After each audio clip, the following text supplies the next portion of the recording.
Hello, everyone. I want to welcome you to today's program, which features an all-star lineup of authors who will be discussing their most recent books on the Supreme Court. I'm Irv Gornstein. I'm a professor here at Georgetown and executive director of the Supreme Court Institute. It's a real privilege for the Supreme Court Institute to host this event, and I'd like to thank our Deputy Director, Dory Bernstein, for putting it all together.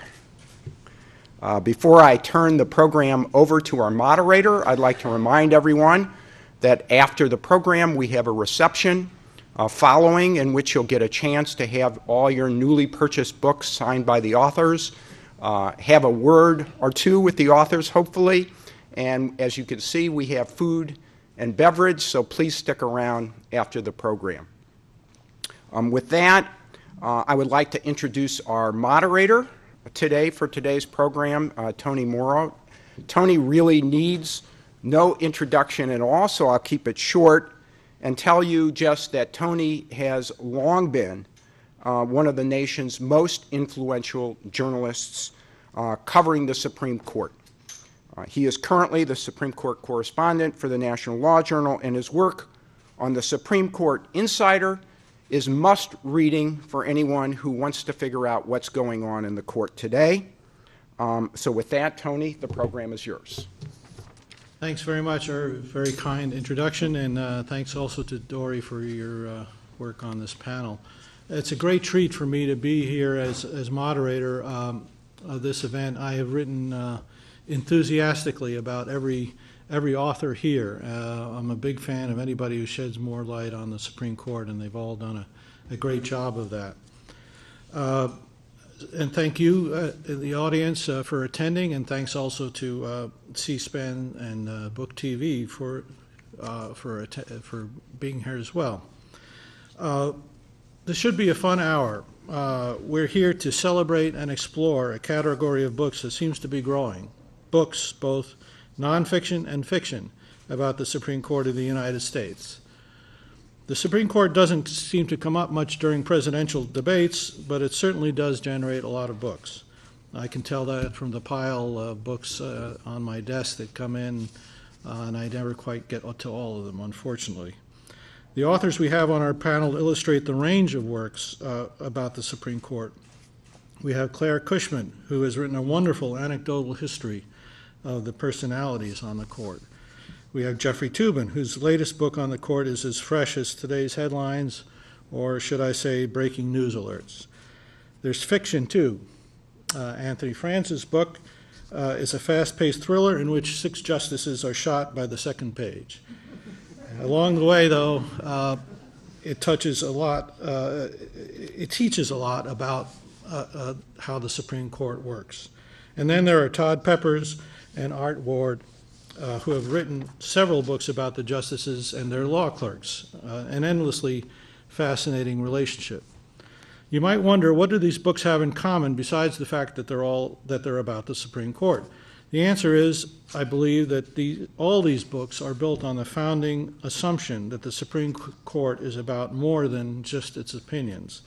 To understand it fully, you need to know about the justices' backgrounds, their personalities, their foibles, personal dynamics, and with each other and with their clerks. This is a perspective that has not always been popular with the Supreme Court, which is an intensely private institution.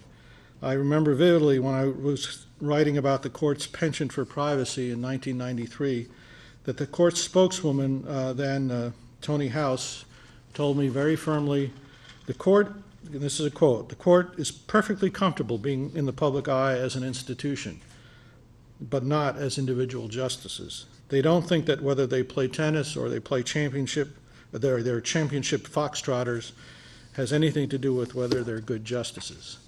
But things are changing. Contrast that with what Chief Justice Roberts wrote in a foreword to Clare's book last year. The book, he said, sets aside the black robes and delves into the private side of life on the court, capturing vignettes of relations among friends, family, and one another. Her book will delight all those who want to look beyond the portraits and gain an intimate view of the individuals who have quietly contributed so much to the work of the court and the advancement of justice. So we're in a new era, really, of Supreme Court historiography, and I think we all should embrace it. In my own career, certainly I've emphasized these aspects of the court as much as the opinions of the court, and it certainly makes for interesting reading, as all of these authors illustrate.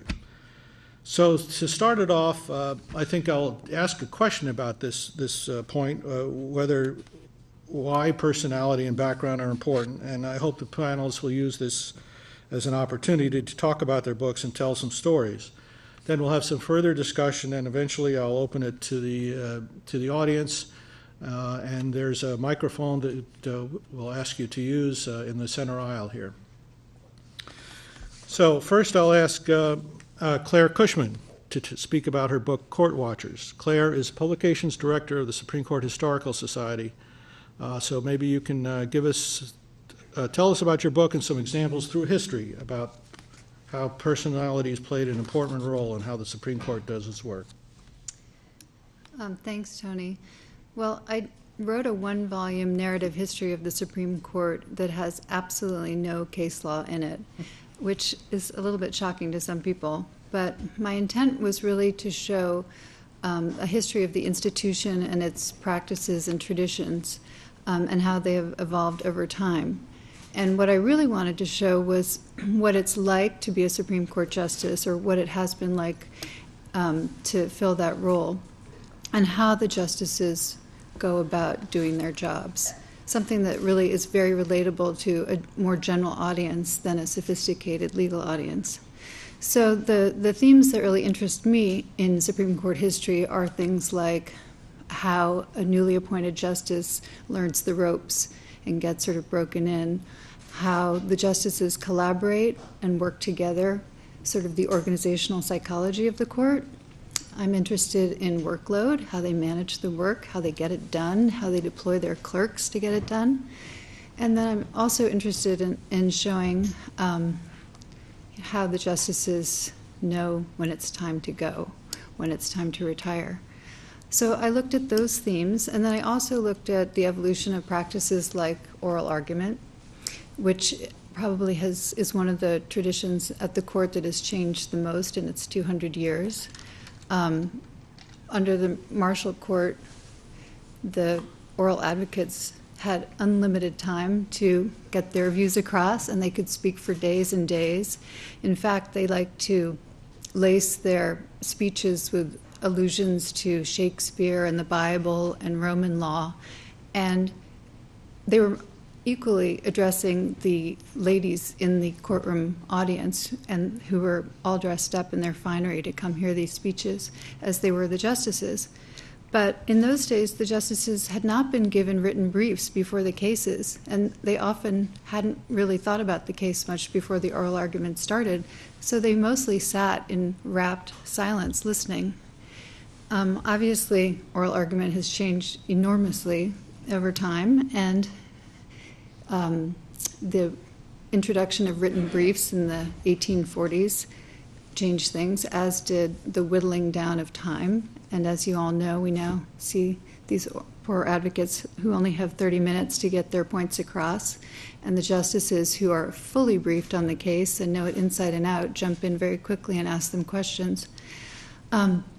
So that's one example of looking at a Supreme Court practice that has changed enormously. But I also wanted to show what things haven't changed. There are a lot of traditions. As you know, the court is very tradition-bound, that have stayed the same. For example, how the justices feel about their salaries.